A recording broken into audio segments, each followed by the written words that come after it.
Hi everyone, and welcome to another edition of Parent Chats. With another school year just starting and it's starting to get dark earlier, wow, it's like 6:45 and it's getting dark now. So how do we keep our kids fit and able to have activities? Well, I have a great guest with me today. Dylan Cleroux, known as Coach Cleroux, has some great tips for us. You might remember Dylan from episode 9.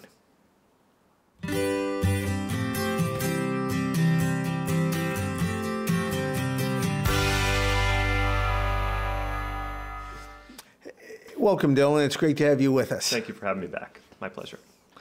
Physical activity is so important, but nutrition and stretching is as well. Not only are these important to help ourselves, but also our children. And as we age, we want to become healthy seniors and healthy grandparents as well, which is so important. And I know you specialize in lifelong health for people. So I look forward to asking you a few questions that you can share with us. Absolutely. Definitely a passion of mine for aging across a big lifespan and keeping physically active throughout. Yeah. As the kids have now returned to school, it's getting dark earlier, as you can tell, and it's harder to keep their attention and to be able to have them keep them active, because they can't necessarily go outside because it's dark, and they're in school most of the time. They have all that built up energy, but at night they have homework. What are your suggestions? I would definitely suggest some blocking of time in the schedule. So if we had an important work meeting, what would we do? We would schedule that out between all parties involved. So I think it's important to actually block out our time so that we have a little bit more intention about how we spend that time. Because inevitably, the number one excuse for people not exercising is time. We can always exercise with little to no equipment. So if we can actually use our time with intention, we're going to have a lot more success day to day in actually sticking with what we do. So my philosophy is, if we do something even once a week for activity, it's better than doing it nonce a week. Good idea. Yeah, exactly. And I really like what you said about that. Little to no equipment. And you talked about that last time. Mm-hmm. It doesn't cost anything to do squats. It doesn't cost anything to do a lunge. And depending on where our audience members are, and if they're able to get to a gym, or if they're a single parent and they're always babysitting, there's always time to be able to find some time to do some exercise, go for a good brisk walk. So thank you for raising that again. Absolutely. One thing I'm learning as I'm starting to age myself is how important it is to be stretching and proper nutrition. And one thing I have never done enough of is stretching, and it's starting to catch up with me. Yep. So can you talk about stretching and tell us why it's important and some easier ways to work into our life? Yeah, absolutely. So stretching is important before we work out to limit the chances of injury, because it helps keep the muscles warm. When stretching, we want to stretch muscles with intention. We keep coming back to that word, is intentionality. So we want to stretch the muscles. Say if I was going to do a set of squats, for example, I'd want to warm up where my body? Chances are the lower half of my body. So I'd want to take it through a little bit of movement prep. So I can link some general stretches that are really good, like 2 or 3 really good bang for your buck ones in the show notes. But yeah, in terms of stretching before, we want to take it through dynamic stretching, so moving through the joint, making them nice and warm along with the muscles. And then after the workout, we do more static stretching. So in terms of stretching, I like to do mine at home when I'm watching TV. It is inevitable that I'm going to watch sports. I'm going to watch TV. I'm going to be sitting there in front of the TV. So I keep my bands, my foam roller, all that kind of stuff. I keep it in sight on my table, right in front of my TV. So that way, again, it comes back to, if I do it once a week, it's better than doing it none at all. The next thing is not waiting until we get home. That's another excuse that people use, is once they get into a workout, oh, I'll stretch when I get home. I know I'll find the time, and we either forget or we neglect it. Most people that find fitness as a passion for them, they're going to notice that stretching is actually one of the hardest things to keep on top of.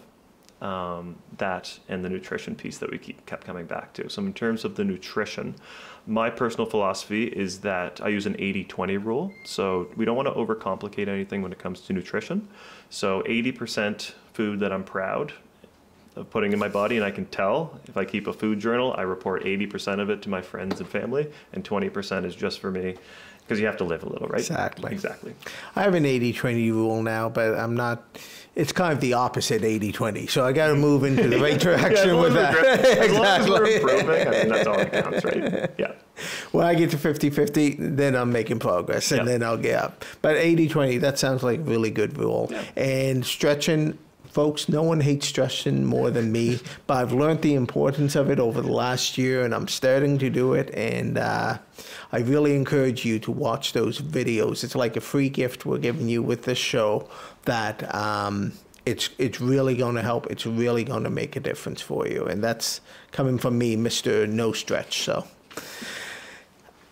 how much activity does it take for a child or an adult that they need to remain healthy? Mm-hmm. So in terms of frequency, we want to do something every day. So my biggest passion outside of the gym, if I could do one thing until the day that I die, I'm going to go for a walk.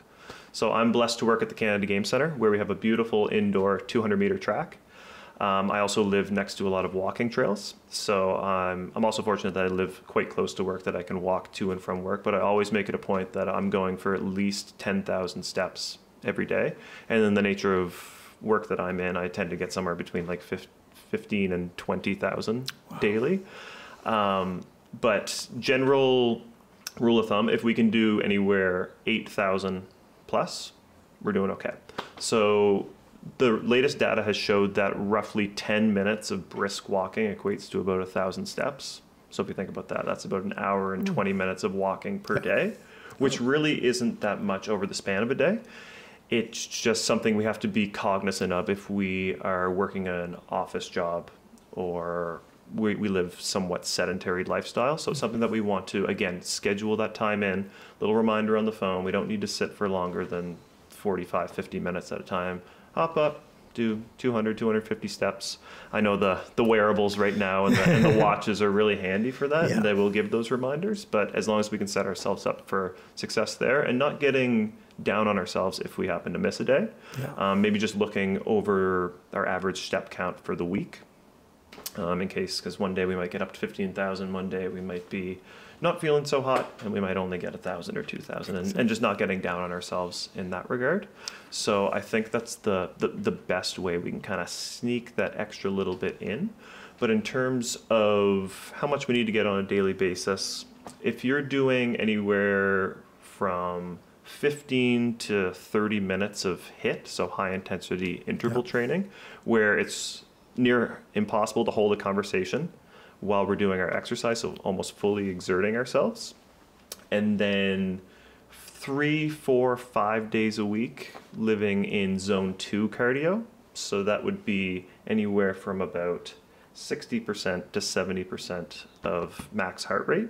So that's something that some people can hold a conversation during. Maybe we're going for like a really brisk walk or a really slow jog. Somewhere living in there is a little bit easier on the joints, easier to recover, and just trying to promote those two styles of activity, along with some resistance training and stretching, of course. You talk about resistance training and stretching. How much resistance training should someone do? Should they be going full out with max weight? Should they be doing 5 days a week, 3 days a week, one day? What is optimal, and what is, if you can't do optimal, what's the next best? Yeah, absolutely. That's a great question. Question that definitely gets asked very often. So I like to meet the client or the person where they're at. So let's give an example. There's a woman, she's 45 years old. She works out 1 day a week. So where does she want to go from here? I ask them what a realistic expectation for them would be. Some people will drift way to, I want to work out 6 days a week, 7 days a week. Some people will be a little bit more passive and they'll say, oh, maybe 2 or 3. We like to meet people closer to the start of their goal. So if they give me a range of 2 to 3, okay, let's make that 2. That's a change we can make pretty easily. Yeah. And we're doubling the amount. Like, it's a huge delta at that point. Think of the progress. She's doing twice the work that she would have done otherwise. So I don't think there's a right answer to this question. It's what's a feasible amount that someone can do to improve over time. It also depends on what their goals would be. So if someone's looking to get just as big, as strong as they can, we want to lift heavier loads at lower reps. If someone's looking to change body composition overall, we'd probably want to live somewhere between like 8 reps, 12 reps at a moderate load, where the 11th and 12th reps is super hard to get up, but we know we can do it safely with good technique. And then if someone's looking for more of like a cardiovascular output or to change their VO2 max, we'd want to live somewhere like 15 reps and north. That's excellent. That's good information. But one thing I want to hit on is something that you said that I never thought about before. And that is, if somebody's going from 1 day a week to 2 days a week, a lot of people think, oh, that's just 1 day a week. But it's not. It's a 50% increase. It's really something massive. So that's really impressive, and that's good perspective to use when you're moving up your goals and what have you. Is there such a thing as workout burnout? There is, okay. Yes. And people who have found a new love for exercise can sometimes delve into that realm. Yeah. We may notice like some rapid weight loss may affect our sleep and definitely affect our recovery of our muscles in general. Mm-hmm. Because when the exercise level rises, hunger cues tend to go up as well, and we need to put more into our body and rest more to recover. So definitely something we have to be careful of. Mm. But definitely something that's not ultimately too common in people who do not like exercise. Okay. Yeah. So to the person who doesn't like exercise, mm-hmm. this may be an odd concept for you, but exercise can be fun. How do you make it fun? So I like to gamify certain aspects of exercise. I'm a pretty competitive person myself. So when I'm training alone, I like to try and push myself. We use something called progressive overload. Okay. So that is when you are constantly improving over time. So let's say I could do a bench press with 35 pounds in each hand for 10 reps, and I'm gassed. So the next month, maybe I'm trying to push for 11 reps, or maybe I'm trying to do less reps at a higher weight. So just trying to gamify that. One of the best ways to do that is actually log all your progress. Okay. So I'm kind of old school. I like to write it down pen and paper. Some people can log it. There's so many different apps right now that are quite easy to use and can backfill everything, really easy to search for your past results. That's also a good way to keep yourself accountable, and a really good way to see your progress over time, because it's easy to see yourself every day. We're our own biggest critics. So looking back and saying, whoa, I could only do 25 pounds about 2 months ago, and look at me now, 35 pounds. So super incredible, really good way to kind of track your progress and keep yourself accountable in that regard. Also joining either a gym or a community, sports team, intramural, anything like that. I teach some boot camps. I teach a class called Iron Circuit, which is a mix of a couple different implements. We use the track. We do some body weight exercises, TRX straps, kettlebells. So that kind of can gamify it if you're competitive against other people, or if you're looking for something a little bit more social and creating some new friendships and accountability buddies as well. And I take Dylan's Iron Circuit class, and it is a pile of fun. We're there, we're smiling, we're having fun the whole. It's hard work. Like during the intervals, we're not smiling and having fun. Like we are working. I'm smiling there. You're smiling, yeah. But we are enjoying the. It's a great class, so I really appreciate that. So if somebody wants to get, we're going to have some more questions. But in the meantime, if somebody wants to get a hold of you and they want some training or something like that, how do they get a hold of you? Yeah, absolutely. So I can be reached by email at clerouxdylan@gmail.com. We'll link that in the show notes below, because I know I got a tough last name. And then my phone number is 902-759-4362. You can phone me, you can text me, and you can reach me there. I also run a Facebook page. I post all the workouts we do in all my boot camps and classes. It is Coach Cleroux Wellness on Facebook. So stretching is one of those things most people need to do more of. We already talked about it a little bit. But what about for kids? Like when we're talking about teaching them to stretch and teaching them to do weights, and how do we know that we're doing it safely? Mm-hmm, absolutely. So there's lots of good resources online. One of my favorites is called The Ready State. It's by a gentleman named Dr. Kelly Starrett. He also has 3 very well-known books in the space. One of them has a very funny title, so I'll preface it with that. It's called Becoming a Supple Leopard. It is basically how the body wants to move how we recover, and how we can stretch optimally and yeah, just overall recover better. He also has one that's super important for a lot of the parents that would be listening to this show called Desk Bound. So this book is geared towards people who work office jobs and sit at a desk for a living. The cover of the book is actually someone slouched over like this with a tech neck typing here. So in terms of gathering the knowledge, either hiring a personal trainer, physio, chiro, all those types of professionals can help. Also, those resources that I mentioned, that gentleman also has a really intuitive Facebook page and a YouTube channel. So all that information's out there. The thing with the fitness industry is that all the information is free. We just need to gather what is the right information. So we kind of want to tread lightly with that. But if you're worried that you might be doing something wrong, definitely check with a fitness or a wellness professional. But I think it's super important for kids to see the adult or the parent physically doing that, because kids will want to mirror that. A lot of children will see their parents as leaders and role models. So if we can mirror that for them, we're definitely setting them up for success. And I would ask the teacher, a parent teacher in the phys ed room, if they're going over that type of stretching and the importance of stretching, and kind of gathering the curriculum. I used to teach phys ed at a private school, and I implemented stretching, and we called them body breaks. So we taught the older class these routines. We did 3 of them a week, and they would go in before the national anthem to the younger students' class, and they would lead them through kind of like a reading buddy, but it was like a fitness literacy buddy kind of situation. And so kind of like learning from someone who is an authority in the space, or from someone you see as a role model, essentially. Okay, excellent. And one thing I remember from school, maybe the one thing I remember from school, is them always talking about posture. Yep.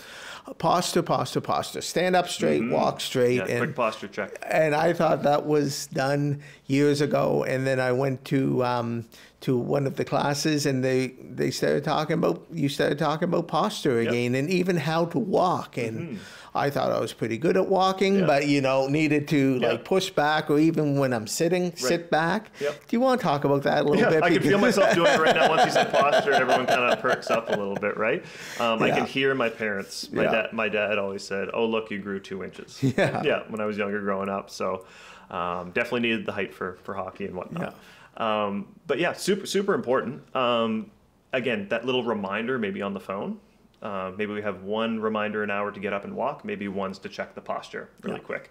The cover of that book that I was talking about is such a valuable cover, because it shows the person looking like Gollum from Lord of the Rings, essentially, with their posture.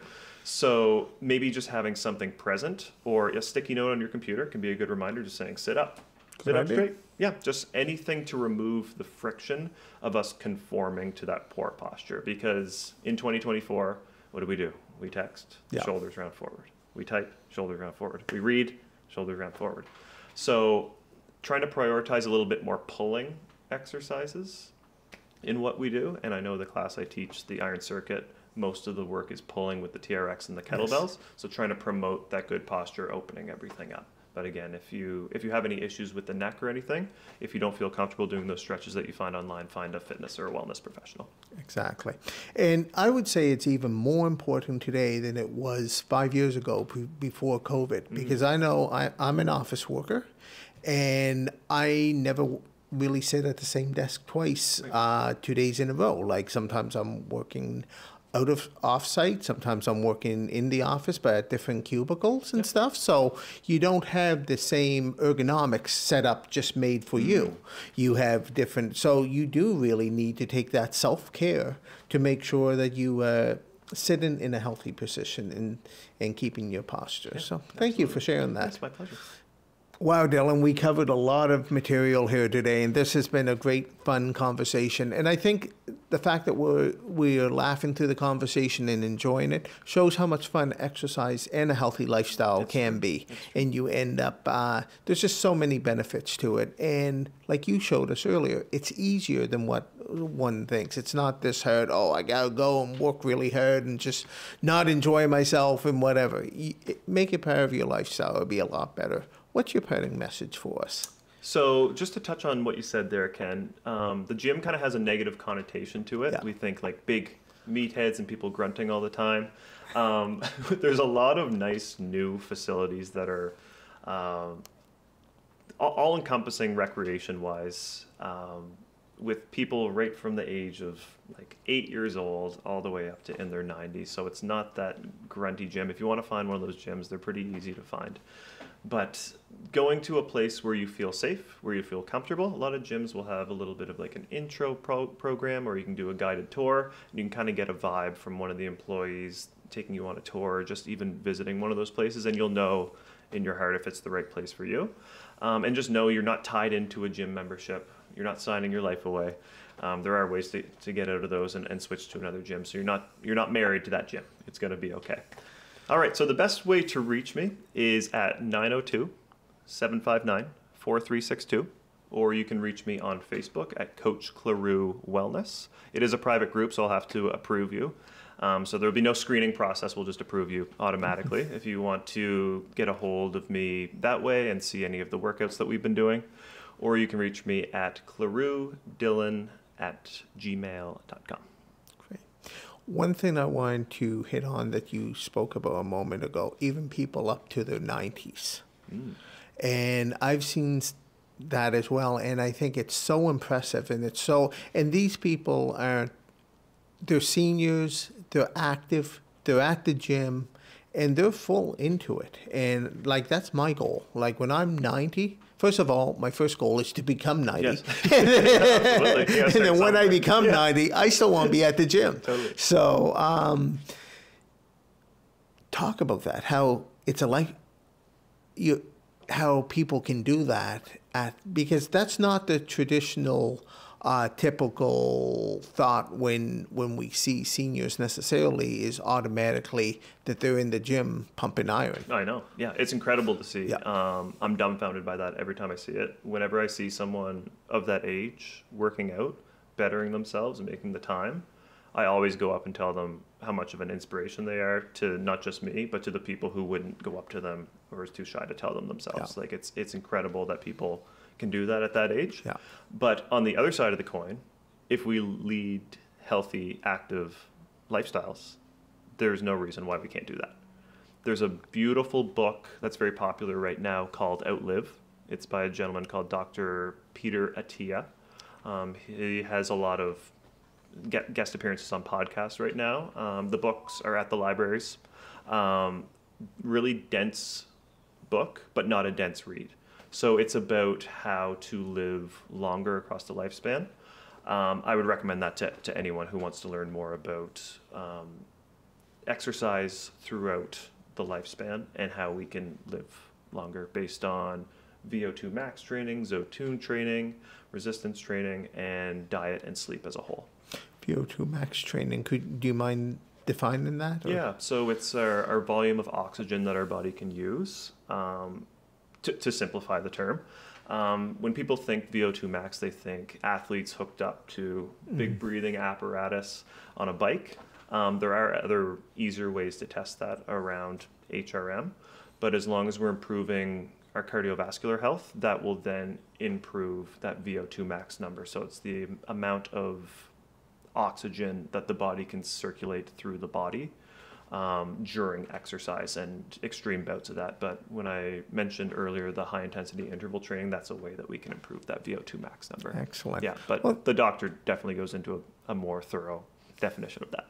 Excellent. No, that's great. Well, thank you, Dylan, for taking the time to come here and to talk about fitness and lifestyle, stretching, nutrition, all of that stuff. It's so, so important. And I encourage each of you, if you just aren't where you want to be, if you need to do something, reach out to Dylan or someone like Dylan, go to a gym, go for a walk.